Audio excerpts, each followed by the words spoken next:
Greetings, everyone. I'm Dr. Rachel Meixner, and today I am here to talk with you about creating professional communication using different AI tools. So there are three tools I'm going to show you today. First is the classic ChatGPT, just simple open AI. Second are some tools on Magic School, and then finally, if you want to make like a visual newsletter or something that's aesthetically pleasing, I like to use Canva. So first of all, ChatGPT. So in my work, whenever I have to write a letter or some kind of professional communication that's a little bit longer and more structured, I like to use ChatGPT. A couple of examples would be I am a high school teacher and students often ask me to write letters of recommendation for them. Another possibility might be if you have to write a letter requesting information from a service provider. This can really help you write a formal letter really simply. So I'll just show you how I use it to write a letter of recommendation, but really any communication you need to write, you can use ChatGPT. So the prompt I'm going to show you would be write a letter of recommendation for a student named, of course, student. I always do that because I do not want violations of data privacy. You'll also notice that I'm not logged in. So since I'm writing about a specific student, I stay logged out, and that way it cannot be traced to my name or my account.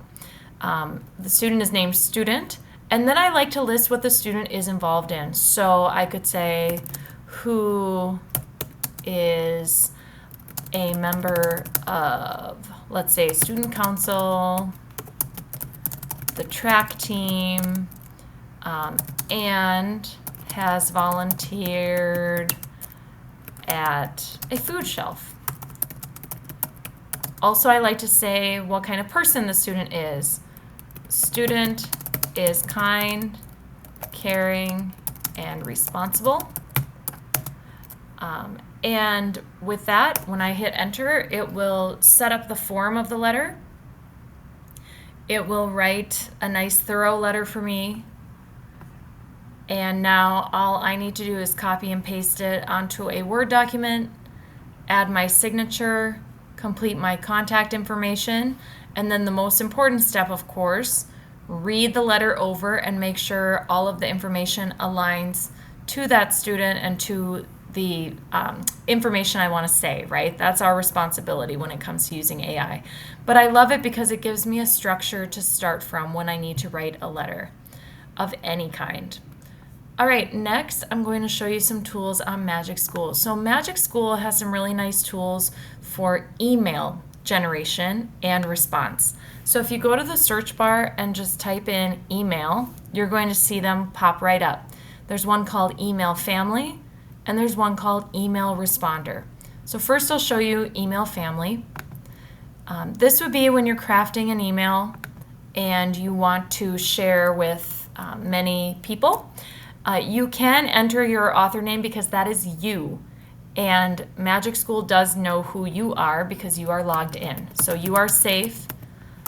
I will say I am Dr. Rachel Meixner. And the content I want to include can be written very simply. So I can write field trip October 20th to Pumpkin Patch. I can write that we have testing November 3rd and 4th. Attendance is important. I can say maybe we have one more special event coming up. We're having a special book drive, donate old books to the school. There we go. So whatever it is that you want to put in, you don't have to write in the form of a letter. You just need to write the details that you want to include, and when you hit generate, the AI does the work for you. So what I like to do is see what Magic School comes up with for me, and then I edit it so that it sounds like me. But pretty much this sounds great. Dear families, I hope this finds you well. A few important updates. It does a nice job sounding like a teacher because it is made for teachers. So I've found that it's a little less robotic than just using ChatGPT. Now, by the way, I mentioned here we have an exciting field trip to the pumpkin patch. I do take students on a lot of field trips. I think that they're important whenever we can work them in.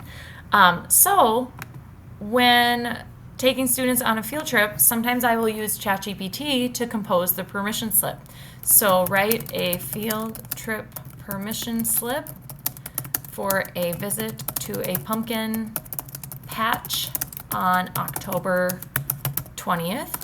By the way, depending on where you are in the world, you may not have pumpkin patches, but I happen to be located in the Midwest of the United States, and there are pumpkin patches all over the place, and it's a common field trip, especially in elementary school. So I can make the prompt this simple. Write a field trip permission slip for a visit to a pumpkin patch on October 20th.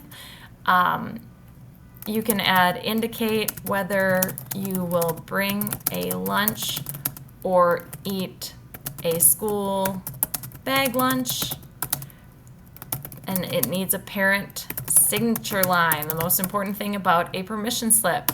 Let's see how ChatGPT does for us. All right. So this is something interesting. It wrote a very nice permission slip, including it added emergency contact name and phone number. Now, sometimes ChatGPT tries to get clever, and what it did here was it added some details. So it named the pumpkin patch Sunny Acres. That's cute, but you'll want to edit that because that's probably not the name of your pumpkin patch. It added a departure time and return time, which you'll need to edit, and it added a cost. Oh, and a hayride. Look at that. It says includes pumpkin and hayride. So obviously this is where your human eye comes in, and you need to read that over and edit it to make sure it matches your field trip. I love how ChatGPT added make sure your child wears weather appropriate clothing, comfortable shoes, will be outdoors. But some of the details added are not accurate, so it's very important that you read it over. I just like this again because I'm not starting from scratch. I copy and paste this onto a document, edit it accordingly, and I am done. All right, back to Magic School. So another tool on Magic School that I like, and this is for the days when your teacher brain is completely fried, you're exhausted, you do not have the energy to respond to yet another email. There is something that they have called the email responder tool. So the email responder includes me. I am the author, Dr. Rachel Meissner, so you can have that again. Now what you can do is you can paste in an email that you're responding to, okay? Now you have to be careful with this one because if it has a student's name in it, like if it says my son James is blah, blah, blah, you got to make sure, of course, that you remove that student's name. But let's say a parent emailed me and said, hey, Dr. M, that's what my students call me, do you know how I can get homecoming tickets? Okay, thanks. So that one's really simple. So I pasted that in. Now, instead of just having to craft an entire email, I can just say email, I'll just make up a name, Liz Johnson, liz.johnson@gmail.com. So I literally wrote 1, 2, 3, 4 words because my brain is not working today, and I've decided to use the email responder to do the heavy lifting of communication, and it will handle it for me. So when I hit generate, it will turn that email Liz Johnson into, hey, thanks for reaching out. To get homecoming tickets, please email Liz Johnson. She'll be happy to assist you. If you have other questions, feel free to ask Best, Dr. Rachel Meissner. So beautiful, sounds like me, sounds like a professional, but on those days where I'm just answering a jillion emails, the email responder can be a really nice tool. Just like on ChatGPT, you hit the little copy button, paste it into your email, send it to the family. Now, it's really important here that you read it over and make sure it's saying what you would like to say. All right, next up, Canva. So Canva has changed quite a bit since it began, and maybe some of you have played with it before, but recently Canva has changed so that basically it just looks like AI right when you begin, okay? So you can choose Canva AI, but it really looks similar. When you choose Canva AI, that's where you can provide a prompt. So this Canva is a tool for making beautiful visuals. So I like to do, my goal is a monthly newsletter. Sometimes it's, I combine 2 months of the school year about everything going on in my classroom and the opportunities for students, and then I email it out to families. Depending on how busy I am, it can be monthly, sometimes bi-monthly, but people do love it.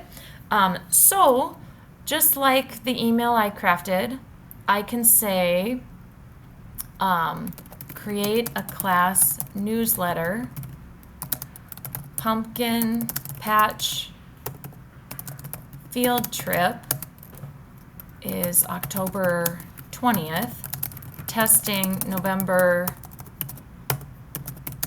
3 and 4, and book drive. Now here's the one thing I'll warn you about. As I have played with Canva, it does a great job designing the newsletter template. It does not do a great job with the text. I usually have to go in and clean up the text quite a bit because it will write gibberish. But if I put in these little notes about what I want on the newsletter, it'll kind of get the theme, like the pumpkin patch vibe. So let's see what it produces.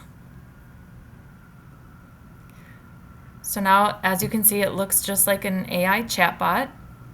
Awesome. So it's giving me some choices. Now, just a heads up, whenever you see the little crown, here's a crown, here's a crown, that means that is a paywall. And so I like to show people everything that is free. However, there are quite a few that are going to cost money or be for a certain membership level. But there are also quite a few that are free and that I like. So let me go back. I think I liked this one. So once you click on it, it will give you the chance to edit. And I know it looks really tiny. There's a slider at the bottom so you can zoom in and you can zoom out. Now, this is a situation where it definitely made some things up and did not follow the prompt like I told you. So even though it'll give you the beginning of your newsletter, you're going to have to go in and do some editing. So as you can see, it says, you can zoom in, field trip to the Science Center on Wednesday, October 23rd. Nope. Let's try that again. Field trip to the pumpkin patch on October 20th.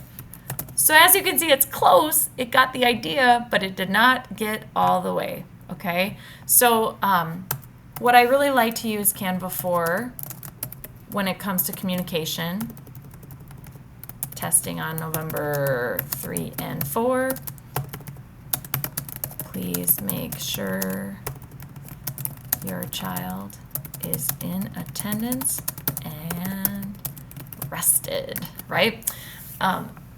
I like to use it to make my template, and then it's up to me to go in and generate some of the text. Now, of course, if I want to, I can hop over to ChatGPT, and what I could do is I could, oops, got to double click, yep. So I could highlight so I know how many words I have on the template. So I could copy the text that it gave me on the template, even though it's inaccurate. And I could head over to ChatGPT and I could say, here is an example, and paste that text in. Then I could say, write a similar passage with the same word count, which includes, and then I could say the information that's actually going on in my class, right? So we are celebrating fall fun with a field trip. Let's say in math we are learning about whatever we might be learning about in math. I'll just say multiplication and division strategies. How about that? In reading and writing time, we are creating stories based on anchor texts, and in art, it's all about fall. I could add more, but when I hit enter, what will happen is it's going to create for me a passage that's the right length. So I know that when I copy it and I go back over to Canva where I'm editing, when I paste it in, it's going to fit perfectly. See that? So by giving it a model text, by giving ChatGPT a model text, I really save myself time and energy. And now I just need to read it over and make sure it's all correct.